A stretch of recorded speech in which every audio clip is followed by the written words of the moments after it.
That's a great call, too. Play fake, and Bubba will put it up, throws over the middle. Touchdown. Great flag. That's a way. Trying to center off to Eckerly, and he just missed the net. O'Reilly with the shot. Far down, he scored.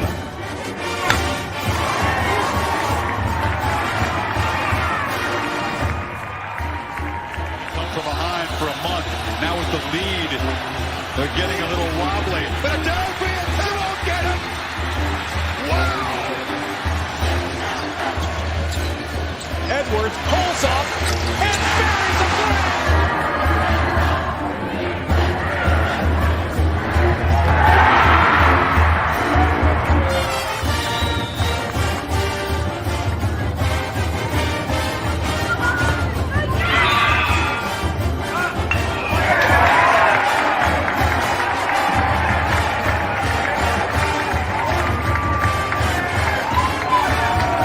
Richardson tries, out for Robbie Ryan. Her three right on the money. Daniels takes a shot for Darby.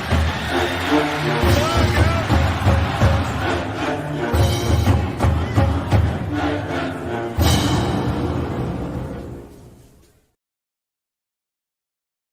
Lined up in third and goal.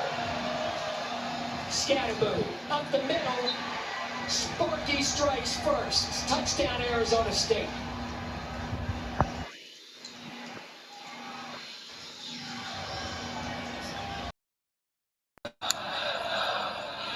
McLeod pulls it. Oh, what a hit!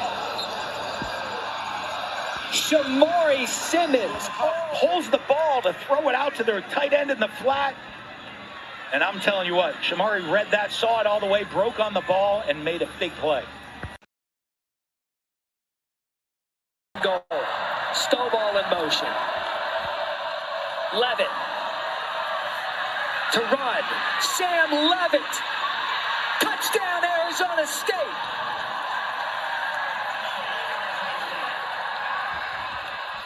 Boy, has ASU fought back or what?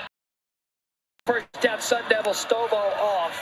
Good throw by Levitt. He's going to roll out of the pocket, keep his eyes downfield. He's going to take a shot. There's Tyson again. Tyson makes a move.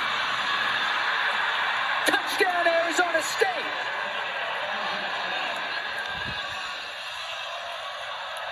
Second and goal. Stovall in motion. 0.7 a carry tonight. Levitt. Sam Levitt. He's got it. Look at Levitt go. Inside the 25-yard line. You have that big guy back there. Hand it to the big man. Scatterboo. Touchdown, Arizona State. Oh, do we have a Texas two-step going tonight in San Marcos? It's a difference. Just Mahdi in the backfield. That's who they give it to on first down. Mahdi creases one up the middle. The ball's on the turf. Arizona State recovers. 2, bringing up third down. 3rd and 11. Quick snap.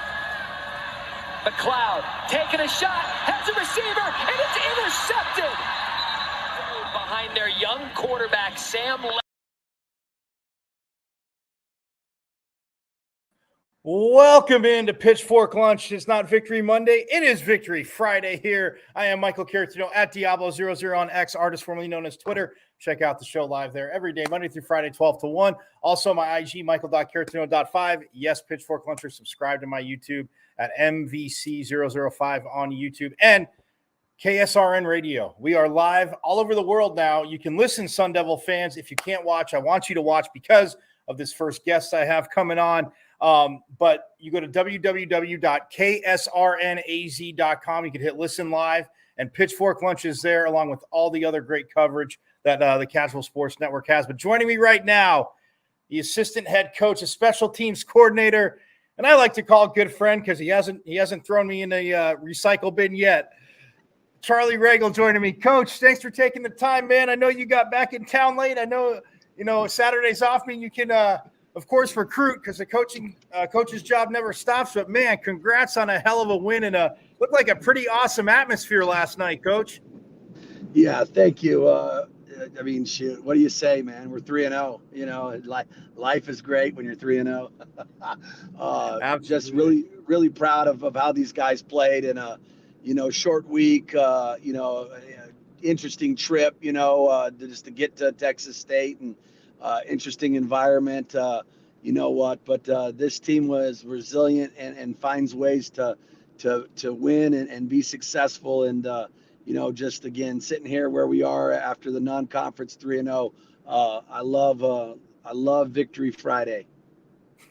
Absolutely. And okay, I want to start with the insanity at the end because I'm watching, and the game's over, and then all of a sudden there's 1 second left. How the heck is there 1 second left? Like, look, I know it's a Homer show. We know Pitchfork Lunch is, but I'm fair. It's not all rainbows and unicorns. But I want to understand where the 1 second came from. Did you guys at least get a somewhat understandable explanation? No, only that the ruling really came from above. Okay. That was what they told us. And I mean, I'm not going to put words in the officials' mouths, but I've been doing this a long time, and when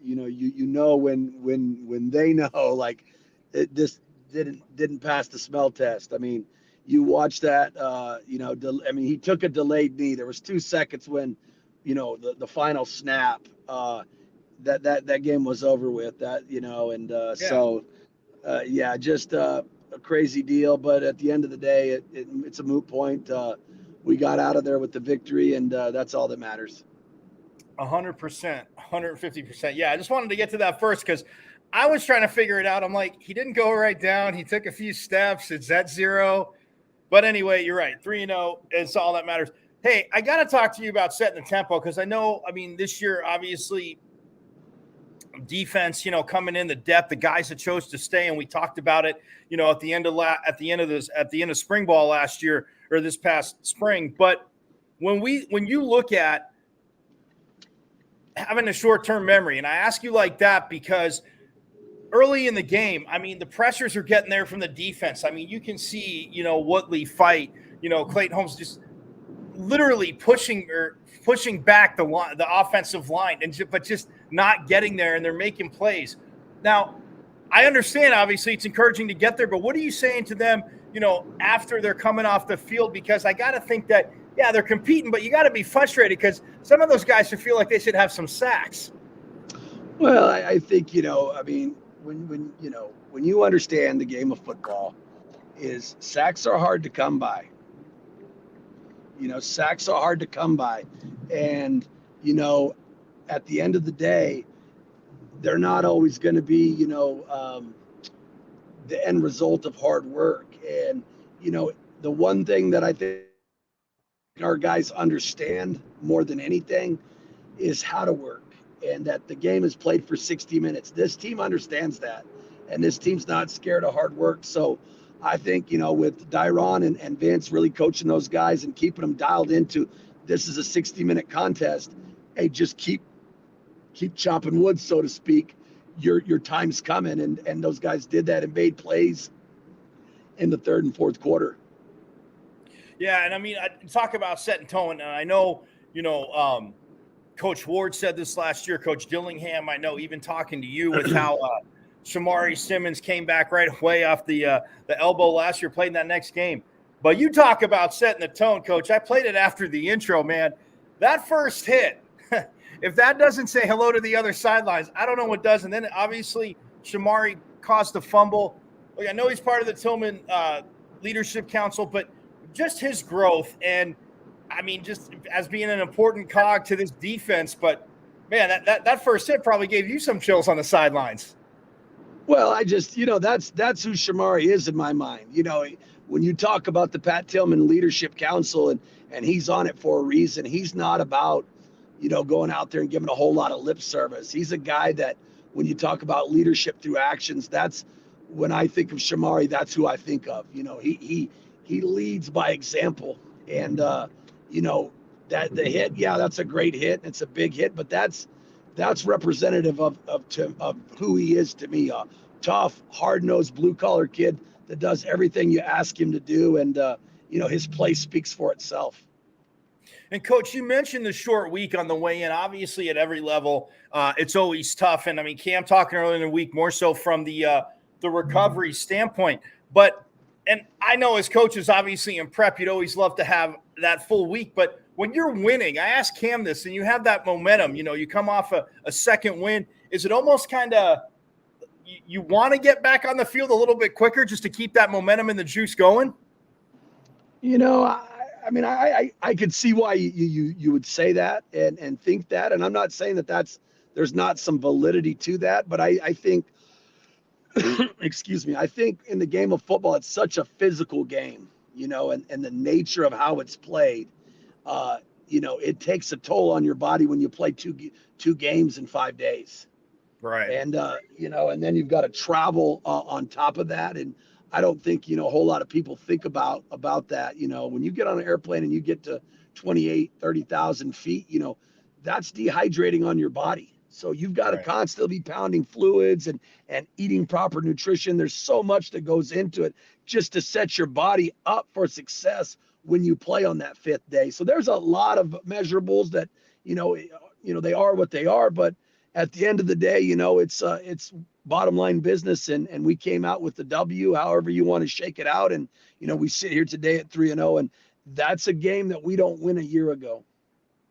We don't win that football game a year ago. In fact, I don't even know if would be in that game a year ago. And that's a testament to the program that Coach Dillingham is building. It's a testament to our staff, but most of all, it's a testament to our players' buy-in and how hard these guys have worked to produce the results that they want and that our fans equally want. Right. And, and Coach Dillingham has said it. I know you guys have hammered it to the players at practice too, because, he's like, I want to see how, you respond, how they respond. They're not going to be leading all season long. And you get the first touchdown, and then they go on a 21-point unanswered streak. And then you guys, it seemed like you said, just calmed down and battled back. In saying being proud of the players, what were some of the little the conversations or you guys were having with them, but that they were kind of just having with each other, like, all right, we're down 21-7, but we're not out of this? I'll be honest with you, there wasn't a whole lot of conversations. I mean, other than the corrections and stuff we had to do as a staff to get ourselves in position to get back in the game. They were just there was no panic. And I think that's probably the telltale sign. There wasn't, there wasn't any, complaining and inner fighting when we went down 21-7. You didn't hear people griping at each other and calling each other out for not doing this or doing that, which you would have probably had a year ago. And so, like, to me, the fact that we didn't have to say a whole lot and we just did it says volumes about where we're going as a program and this football team in particular. Absolutely. And, I know I hit you on the message last night. Honestly, I was not happy you missed, but I kind of chuckled. I thought about that. I thought about Tin Cup, even though it's a golf movie, how the winds kind of mess with people in Texas. Because, man, Ian's 51-yarder, I'm watching. He got his foot into it. And all of a sudden, Sarah, the wind just, I don't know what it did, Coach, but it just takes it a little bit to the left. But even with that, with his performance, and obviously, Canyon, you talked about to me in the spring, signing him. I know all kidding aside about Horizon and, Chaparral, but he can flip field position, and he did that in high school. And even though there was, even when he had a re-kick on the penalty, just your thought of how they handled everything on the road and just to kind of expand on having that weapon of Canyon, being able, because you said he'd be able to do it. And like, I know you as a coach say, it's always one thing to, have a feel of somebody be able to do it, but then he actually goes and does it. What was that like? Just for, a true freshman, his first road game, and just your thought of how they've been gelling so far. Well, I think first you start with Ian, as you mentioned, I think he comes out and goes 2 for 3 week one, and he misses a 38-yarder, and he shouldn't have missed that. There's no question.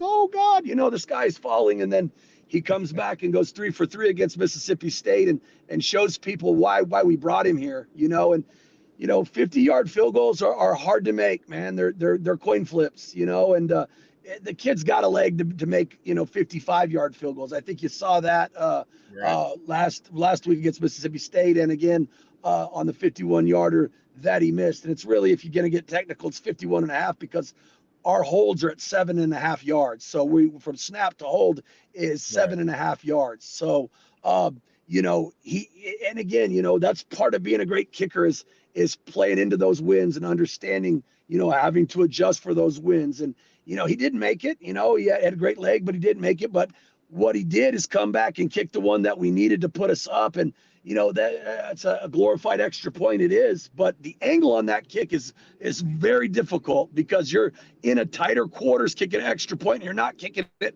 from straight on. You're kicking it off the hash. And so, go 1 for 2 last night and put us in the lead was awesome. And then, you talk about, before I get into talking about Canyon, I think, the weapon that we have in Parker Lewis, I think, is underrated, as people don't realize, kicking those balls as touchbacks, everyone but one last night. And, he kicked all touchbacks against Mississippi State, and he had touchbacks against Wyoming except for one.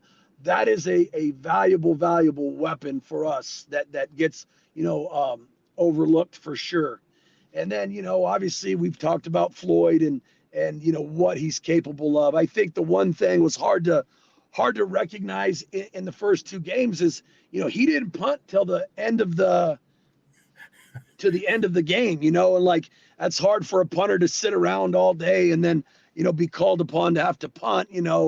There's not really any kind of rhythm, though we'll take it, which means our offense is getting first downs. And so we'll certainly live with that. But, just to see him go out there in a pressure situation, we have the miscue of not lining up on the line of scrimmage, and we get a beautiful punt by him. We can't have that. That's a terrible mistake, and I've got to get that fixed. But to have him come back and hit another great sky punt and be able to down that at the 10-yard line was outstanding, to see his resolve to do it back to back. And then on the last punt of the night to go 56 yards and flip the field, and make them have to go, the length of the football field. That's how you win football games. That's complementary football. That's offense, defense, and special teams working in conjunction off of each other. And that's how we sit here 3-0, because at some point in these 3 games, the offense, the defense, or the special teams has stepped up and picked up the slack for the others. And that's what winning football is all about. Oh, 100%. And Coach, when you looked at, obviously they have to throw the ball deep, and it seemed like the receiver's open. And I know you're probably not shocked, but a lot of people had to drop their jaws for Xavion's interception, because he just flies across the field, jumps in front of the receiver. When he makes that play, like I said, I'm guessing it didn't shock you, but is there just kind of a holy wow moment from where you're standing on the sidelines? I think Kenny said it best. When it comes time, our best players step up and make plays. And that's kind of the old adage: big time players make big time plays in big time games or big time moments. And so for X to step up and make that pick, that's who he is in my mind. And just like I said about Shamari, like those are guys that are dudes, and dudes make plays when they're required to. And so I wasn't surprised in the least bit. Well, Coach, I had a first yesterday. I actually interviewed CJ Fite's dad. Mr. Fite came on my show. He always messages me and compliments me. And I don't know if you saw the video, but the other day, their dog Tank, I know, perfect name for that family. Their dog's name is Tank. And he held up the 2 hats for ASU and Texas State. And Tank was all over the Sun Devil hat. He picked the winner. So Tank's our guy. He knows where his bread is buttered, man. So that's a great family, and I couldn't be more complimentary of his son. I am a huge CJ Fite guy. I absolutely love him as a player and as a human being.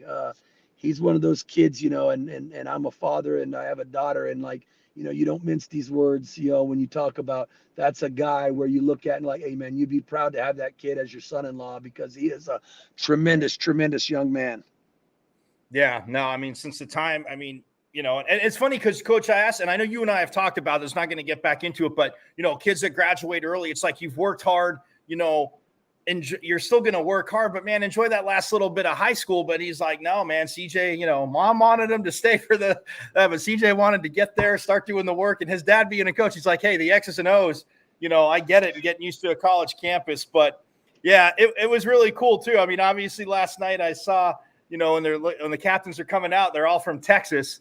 So that was, I definitely appreciate that, the whole Texas to Tempe. But hey, Coach, I'll let you go. I know you're busy. Look, thanks so much for jumping on. I always appreciate your time. And yeah, man, 3-0. It's great to, like I said, I got a lot of messages yesterday. People like, oh, Mr. Homer, you matched your wins. I go, you know what? I'm going to be a Sun Devil. I'm going to be gracious. I go, you can talk, you keep yapping, but they're just grinding away. Just grinding away. And we're out here in these, we got guys out in Texas, but I'm here in the homeland, in the heart of Arizona high school football, repping AZ, and I'm on my way into my next high school right now. So appreciate you, brother, as always. And man, hey, it's great to be 3-0. Go Devils. Absolutely. Thanks, Coach. Appreciate it, man. Charlie Ragle right there. Look at that. On the road, the assistant head coach, special teams coordinator. And man, come on, you guys. 3-0. Like I said, homer or not, you got to be stoked. Got to be stoked. He had to jump on early, did it from the car. Again, I reach out to him, and again, I always appreciate it because, look, I tell them, look, you're recruiting. You got time. We'll make it happen. But he's like, no, man, I'll come on. You get back from Texas. And like you said, some of the coaches got to stay in Texas, so probably got a little bit of a longer night of sleep. But after 3-0, like you said, it feels good. So forks up to that, like Coach said. But,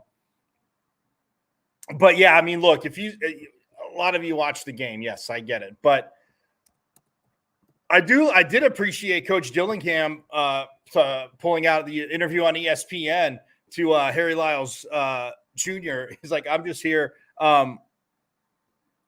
so I won't get fined. I did appreciate that. And like I said, I just wanted to ask for the explanation, not going to dwell on it. Yes, if they would have thrown some crazy, if they're, it would have been like the band's on the field. And for you kids that don't know that, look it up. Cal Stanford, the band's on the field. You'll get it. But it's one of those things where when you look at it,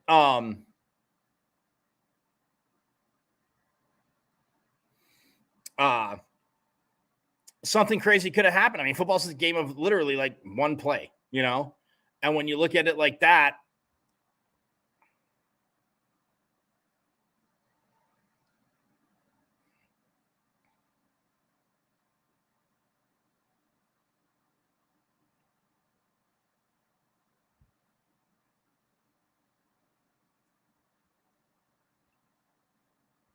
when you look at it like that, it's one of those things where, I mean, something could have happened. But look at overall numbers. I mean, Jordan McLeod, this kid's bounced around in a few schools. Man, very impressed with him. Very impressed with Texas State. And not just because ASU would have lost. They could have lost that game. Like Coach said, last year, I mean, it was a team that would have, went up 7-0, got down 21-7, and then been like, oh, we're just going to, maybe they just, I'm not, Coach didn't say that, but like go through the motions. And it's belief, it's work, put in the work, the competition, everything that I've played sound for you guys, you've heard, but Coach Ragle talking about it right there. But yeah, but Jordan McLeod, I mean, for Texas State, 29-44, 260 yards, 4 TDs. I mean, and he threw the interception late. I mean, because ASU was already up. They had the ball. They got it back. They're trying to make something happen. And Alford made that play. The 100-yard landlord. And yes, you can on Twitter. Hey, you want to give yourself a moniker? You do that. I mean, it's just making plays. But Shamari Simmons too. But yeah, numbers wise, I mean, 29-44, 268 for McLeod, 4 touchdowns, 1 pick. Sam Levitt was 19-30, 1 touchdown. He did have an interception, 246 yards. They were definitely focusing on stopping Cam Scatterbo.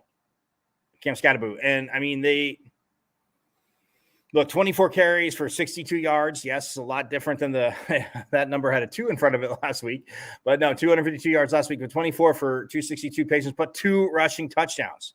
Sam Levitt, 11 for 40. You saw it on the intro on the way in, the big carry, 11 carries for 40 yards, 1 rushing touchdown.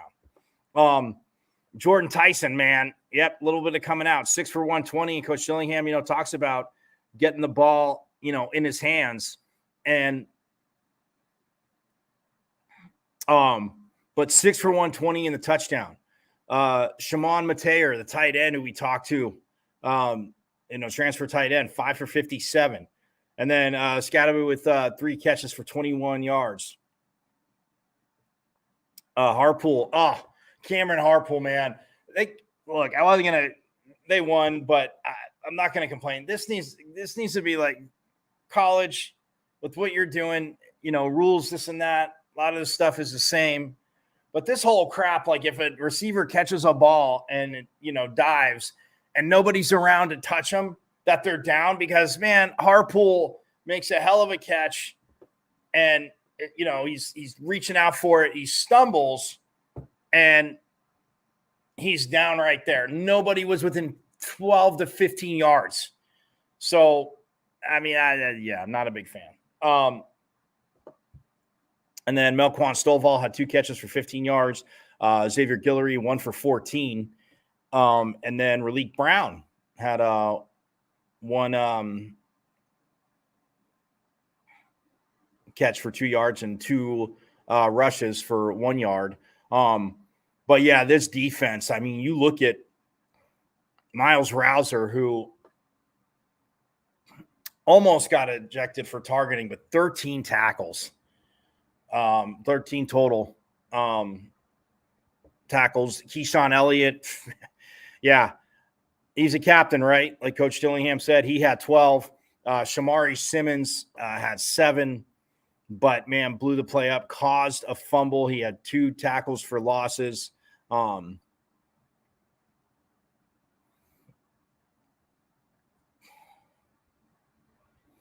Alford, had the 1 interception, but again, he caught it. And when you caught it, you catch it and the receiver may have came by and touched him because the receiver was coming over, but no yards. And then Chris Mills for Texas State also an interception. But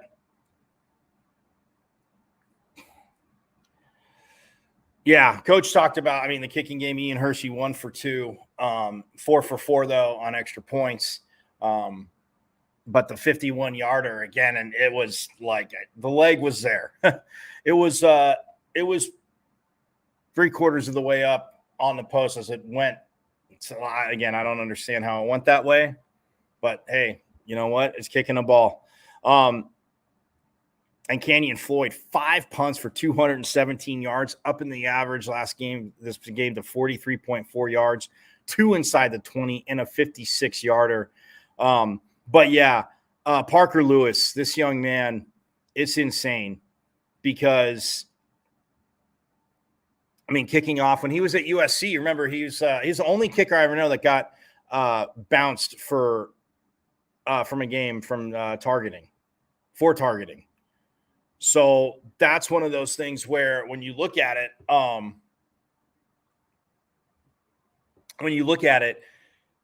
he's tough, but his leg, he's been doing it. It's Scottsdale Saguaro kid back in high school. It was just, honestly, if I would have tried to bait Saguaro when Coach Mons was there into kicking. I would have put like one of my defensive linemen back there, or not the normal returner when he was kicking off to see maybe if they bait him to kick it short.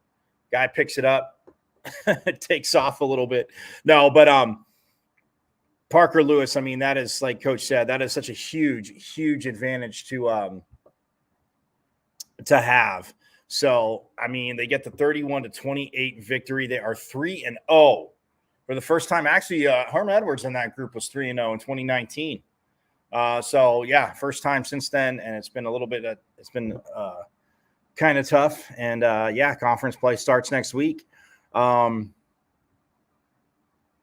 Actually, I want to say, hold on.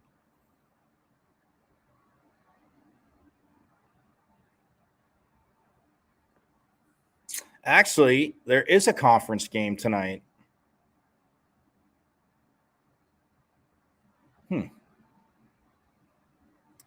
Arizona's playing Kansas State.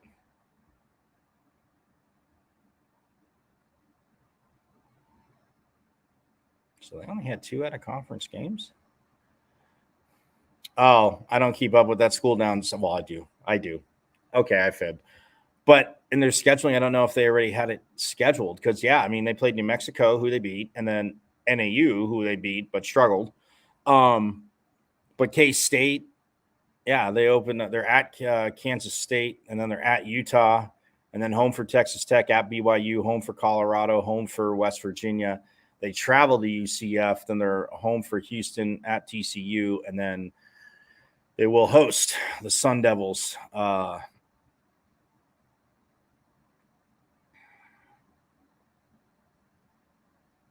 so I'm guessing this is a conference game. Although, yeah, Utah and Bill. See, those were if that's yeah. So, I'll research it. But anyway, that's that team down south. So, but yeah, I mean the defense. They had one side, and like Coach said, I know they're not easy to come by, but they were absolutely dominating. Blazin Lono Wong had the sack, but I mean, you look at what CJ Fight did. I mean, appreciate people hitting me up on X, but getting double teamed, constantly just pushing the O line back. Clayton Smith had a hell of a game. Elijah O'Neal, Justin Woodley. Had a hell of a game. But you look at what the defense is doing, Keyshawn Elliott making tackles, Zyrus Fiasu making tackles, Clayton Smith up front. He had a tackle for a loss. Caleb McCullough had half a tackle for a loss. So did Keyshawn Elliott and Miles Rouser. So 6 tackles for losses. I mean, Shamari Simmons had 2. I mean, and the fumble, I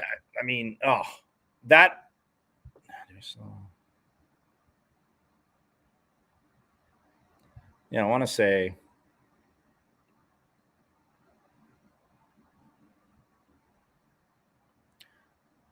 this is the fumble. Ismail Mahdi in the backfield. That's who they give it to on Shamari first down. Simmons, look at him fly in there, and the script as he's wrapping him up, going around him, causes the fumble. Shamari Simmons, absolute beast, as Woodley recovered that. Ismail Mahdi in the backfield. That's who they give it to on first down. Mahdi increases one up the middle. The ball's on the turf. Absolutely phenomenal. And yeah, I mean, it's just it's one of those things where dominant performance. So, want to thank Coach Ragle again, assistant head coach, special teams coordinator for ASU, and the Sun Devils 3-0. Beat Wyoming, beat Mississippi State, first ever time to beat an SEC team. And look, that Texas State team, they were talking about on the broadcast last night. And they have a young coach as well, but they were identified as, it's not like a watch list for awards and stuff like that. They were identified as one of the group of 5 that could be in the playoff.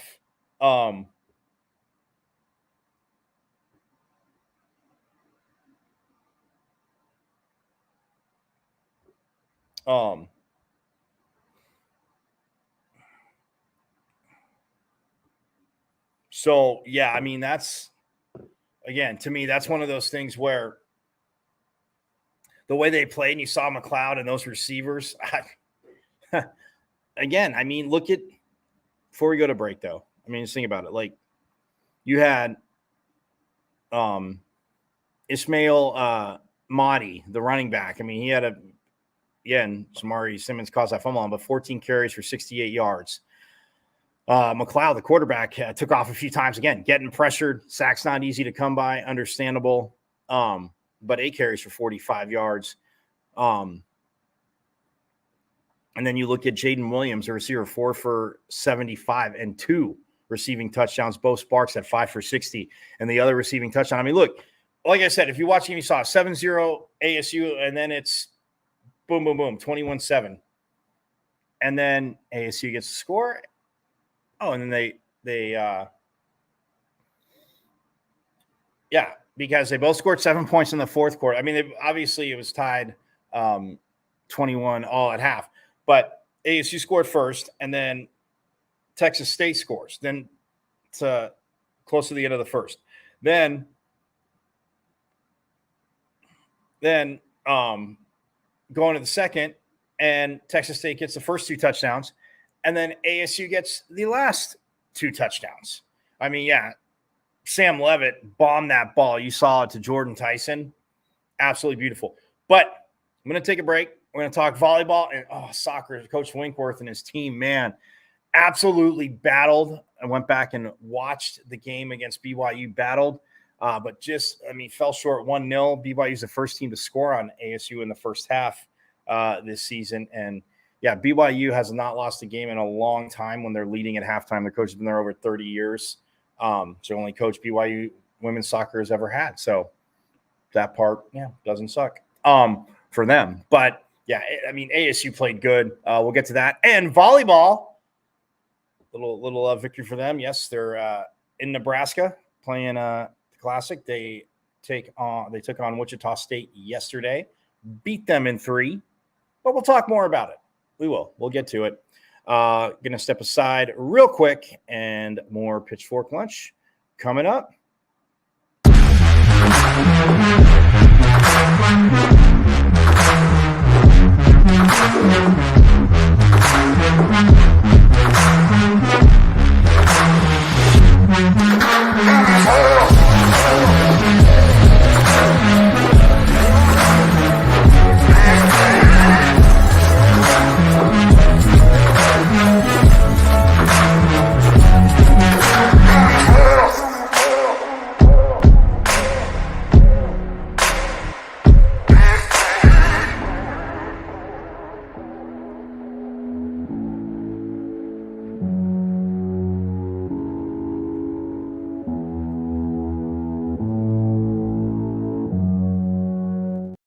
KSRN has an inside track on all things sports, with topics and opinions from former players and local personalities.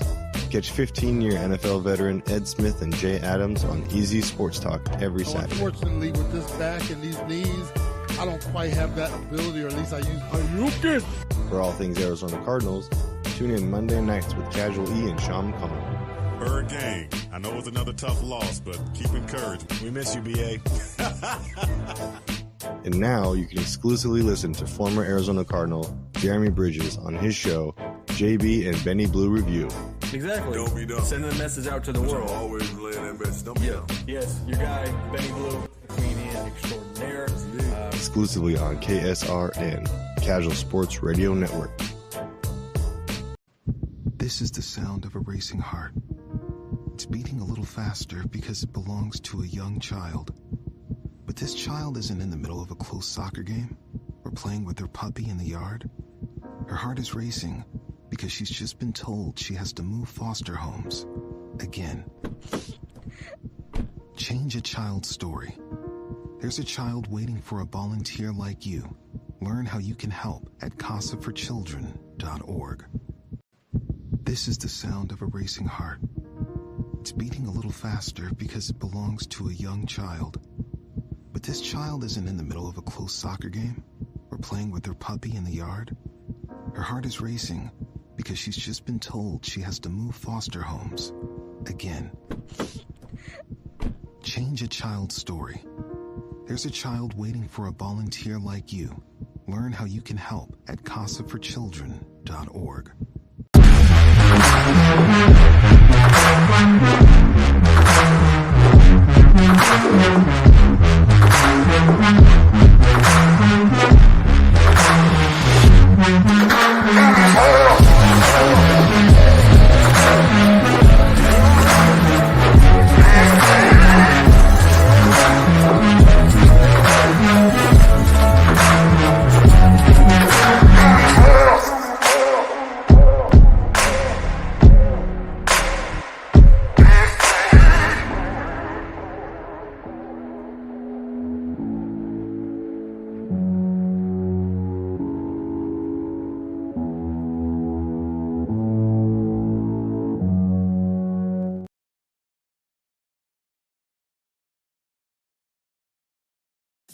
Got a big painting project you've been putting off because you don't think you can afford it?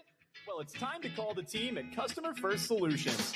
Customer First is your one-stop shop for all home repairs, from full interior and exterior painting to handyman services, drywall repair, electrical, and plumbing. Customer First has the most competitive prices in the Valley. Your flat rate quote is based on the square footage of your home, and that includes wall repair. All Customer First technicians are licensed, bonded, and fully background checked for your assurance. Call or text Customer First Solutions at 480-877-0255 for your free quote. Customer First Solutions, where our customers and their homes are our first priority. Got a big painting project?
You are listening to the best internet radio station on the web, KSRN, Arizona.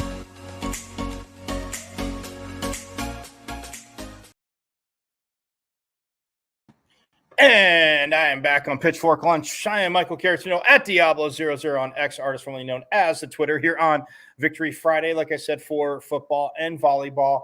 A little tough for soccer, but man, Coach Winkworth talked about it.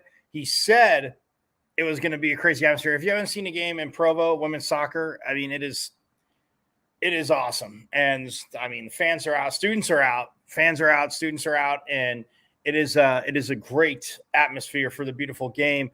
Oh man, again, it was a defensive battle on a set piece, and Coach Winkworth talked about it at his halftime, coming out of halftime, the interview. But the first half goal, the goal was scored in the first half, pardon me, by BYU on a corner.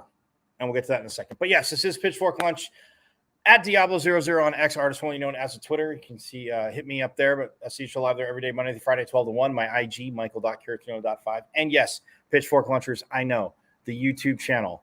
Subscribe to my YouTube channel. If you missed that interview, kicked off the show with Charlie Ragle, ASU assistant head coach and special teams coordinator.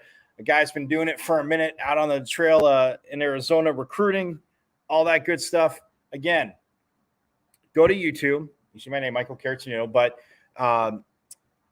my page, you can go to, it's at M as in Michael, V as in Victory, C as in Cat 005, at MVC005 on YouTube, and subscribe. Also, as you know, this has been the first week. It has been awesome. Casual E is the man, as we bring Pitchfork Lunch to you on the Casual Sports Radio Network. And you can, as you will see, you can now listen to Pitchfork Lunch live on the Casual Sports Radio Network. You go to www.ksrnaz.com. Page will pop up. You're going to see a ton of articles about the Suns. Well, football now. So the Cardinals, but the Cardinals, the Suns, the Diamondbacks, the Mercury, and yes, ASU. As Earl's like, Casual E's like, hey man, we need more ASU content. And we've been talking about it for a minute. It worked out, and he knew he had to make it simple for me, but he would have had to make it much more simpler if it was for anybody from that school down south. But that being said, you can go to like I said, www.ksrnaz.com, and the page will come up. You just go scroll down to hit listen live, boom, and you can hear the show. So the ones of you that get to watch, awesome. But tell your friends. They can put it on their computer at work all over. There's Sun Devils all over. We saw all those Sun Devil fans in Texas. We had Mr. Fight on yesterday who was going to the game to see his son play, was, is walking out as was a captain yesterday. It's his dad's, his mom and dad's alma mater. And, but Mr. Fight said it's going to be a tough. He goes, he told us yesterday it was a great atmosphere. Obviously, a Thursday night game on ESPN. That's a program that is on the up and up as well. And their student section, yeah, it was a close game, but it's funny. They stayed for the whole game. It's so weird. Because we have the dedicated ones. There are the dedicated ones, and Pitchfork Lunchers, those fans know who they are. Those students know who they are. But there's some, come on, man. But nonetheless, Mr. Fight was on. Boom. Yeah, you're in Texas and you want to listen to Pitchfork Lunch? All you got to do is go to ksrnaz.com. You can hit listen live. Again, Monday through Friday, 12 to 1. So, but yeah, soccer, getting back to it. I mean, they are now 5-1-2, their first loss of the season. They open up Big 12 play on the road, BYU, Houston, and then UCF. So they got 3 away just like that. But yeah, the goal was scored in the 43rd minute by the freshman, Amy Frischnecht, and Sierra Pennick took the corner.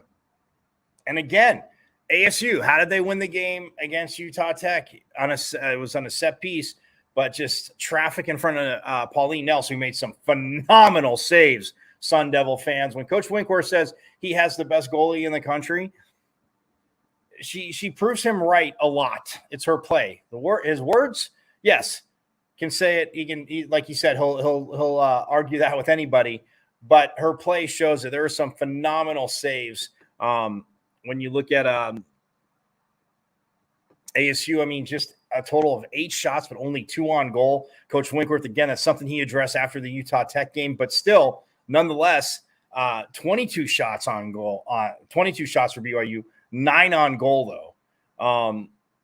And ASU, I mean, look, 8 out of the 9 were saved. And the corner, I mean, look, Frischneck, all hats off to Avery Frischneck, having played soccer again on a set piece. She stepped in front of her defender, just had enough space, kids, and it literally ricocheted as she turned her body. I'm going to say it ricocheted. Like, I don't want to say it hit her like in the sun, but like she had turned and it like literally hit her on the side of her body as she turned and was going forward. And Nels, I mean, where she was, there was nothing Pauline Nels could do. And it's frustrating because when you're that good of a goalie, you'll go back and watch the film saying, gosh, I should have had that. The person marking Frischneck should have been like, yeah, I should have been, inside of her a little more. But yeah, you get that set piece, you get a beat. I mean, I talked about Lauren Kerberg's deliveries for the Sun Devils, and I mean, ASU had 8 corner kicks. They had their fair share of chances. BYU had 12. So it's one of those things that it was a beautiful corner by Sierra Pennick, because where she put it, it was going to cause trouble. And again, Nellis read it. I mean, she's kind of there, but the way Avery Frischneck flew in, like I said, and literally hits it, not with her, because it would have hit with her arm, would have been a handball. So that being said, but yeah, unfortunately, sometimes you got to tip your cap. So that's ASU. I mean, the first time that they were scored on in the first half, and then they, of course, pitched a shutout in the second half. But BYU, obviously, the Devils just could not get, again, only 2 shots on goal.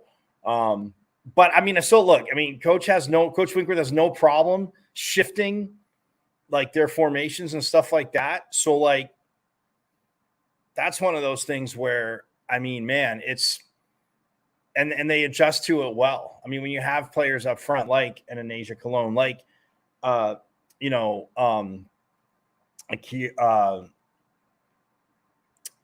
Carrie Matthews, pardon me, Anasia Cologne, Carrie Matthews, and Akira Blundell, who, again, I mean, in the box and just they look defensively. I mean, they made adjustments. They started getting a little wider on BYU, giving themselves some more chances, getting some corners, but just again, BYU gets the one goal.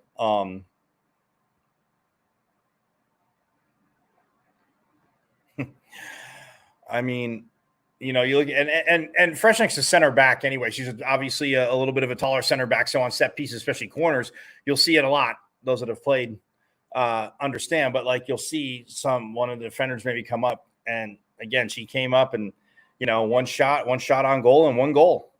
You'll take it. And as a center back, played all 90 minutes. But Grace Gillard, I mean, she had a shot. Olivia Coleman, defense got late, had a shot. Anasia Cologne only had one. Carrie Matthews had a shot. Hers was on goal. Cameron Volleyball, so, oh, man, she had one opportunity. Again, game of inches. And, again, when you're defending and movement, I thought Volleyball might on her shot on goal or on her first shot. I don't know if it was on goal. I think I think that was the one that got deflected, but nonetheless, and you look at it, it's but when you're only getting 2 shots on goal and a goalkeeper and, Pauline Nellis has been beneficiary of that too, as we know, but either way, that's just, it's a tough one. It's a tough one, but look, I mean, they battle. This team's going to battle all year. You play for Coach Winkworth, and again, they got 2 more away Big 12 games, like I said, at Houston, then at UCF. Then they come home September 26th. They'll be home. So again, get on out there, and again, they have a chance for 2 wins. But again, it's that final third, and yes, that's the beauty. That's the nightmare and the beauty and the challenge of the game, solving some team's final third, and putting the ball in the back of the net, or like Tommy Smith saying, in the back of the old onion bag. And you kids can look that one up. Tommy Smith was awesome. I love Tommy Smith as a commentator. But nonetheless, that is that. Volleyball, though, kids. Yep, 7-0. They beat Wichita State at the Nebraska Classic, 3-0 for JJ Van Niel. Sun Devils forks up. Absolutely. It was 25-19. And then just in the first, ASU Wichita State. And then it's just an absolute blasting as they get ready for the game today against Nebraska. 25-19 and then 25-12, 25-13.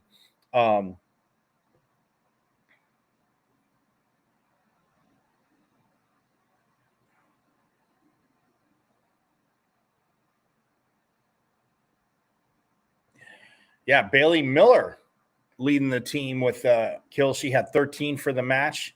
Argentina Ung, who, was second. Again, having a 6-foot setter. Sometimes, she had 7, and so did, of course, Jelly Sear.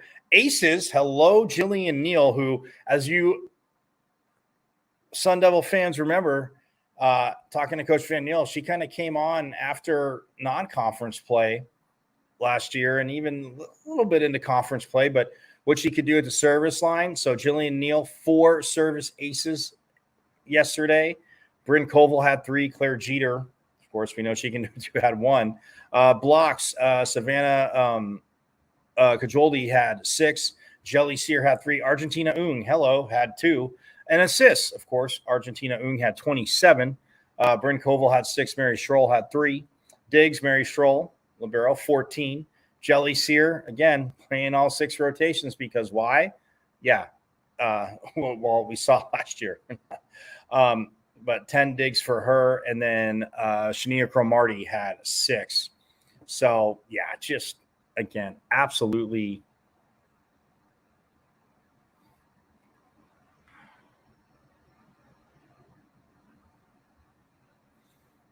I mean, ASU hit 519 in the third set. So, altogether they hit 340 for the match, 167 in the first, which Again, I'm thinking that's what made it a little bit closer. But then 429 in the second and hit 519 in the third, so 340 altogether. But yeah, 9-2. Aces in favor of ASU over Wichita State.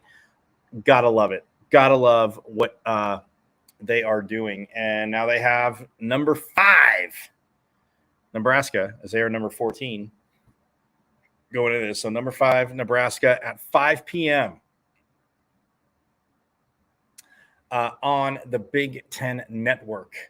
Yeah, ASU, Nebraska.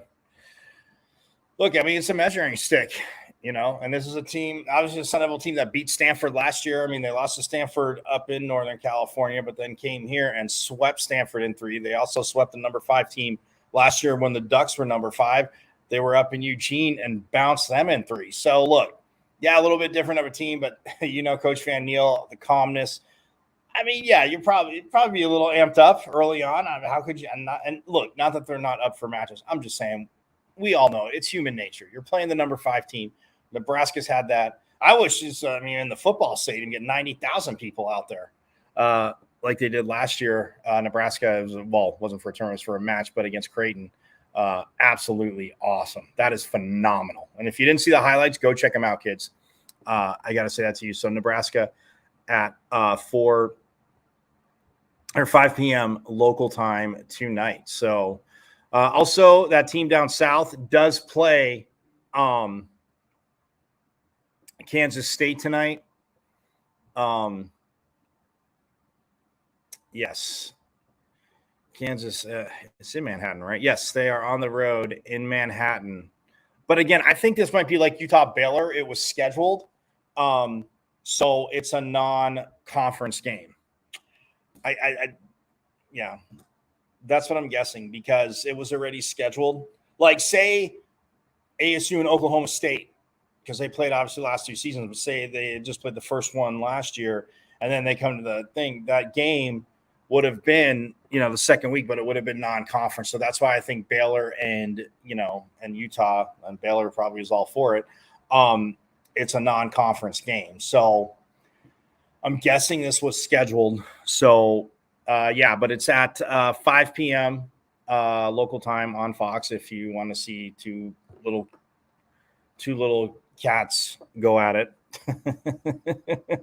By the way, Kansas State, -7, over under 60.5, just so you know. So, but hey, man, I want to give a big shout out, forks up to Coach Ragle, getting back late, getting up early, hitting the recruiting trail, for jumping on Victory Friday. The Sun Devils 3-0, volleyball 7-0. Hey, soccer fell 1-0 to BYU. Obviously, a very good team. But yeah, they'll be bouncing around. But big ups to Coach Ragle for coming on and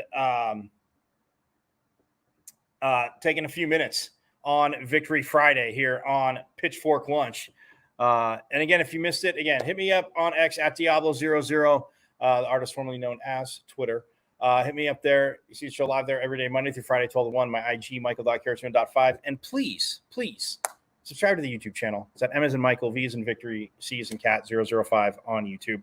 And KSRN, Casual Sports Radio Network. We're on Monday through Friday, 12 to 1. So I'm going to get out of here. Everybody have a great rest of your Friday. Have a phenomenal weekend.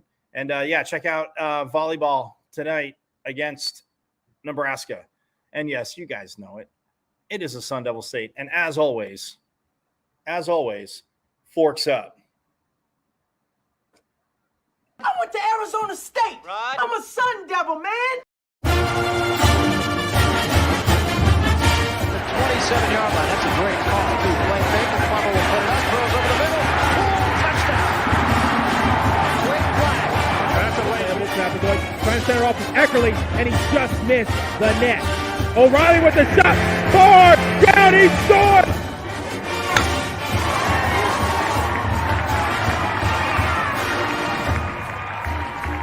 Come from behind for a month. Now with the lead, they're getting a little wobbly. But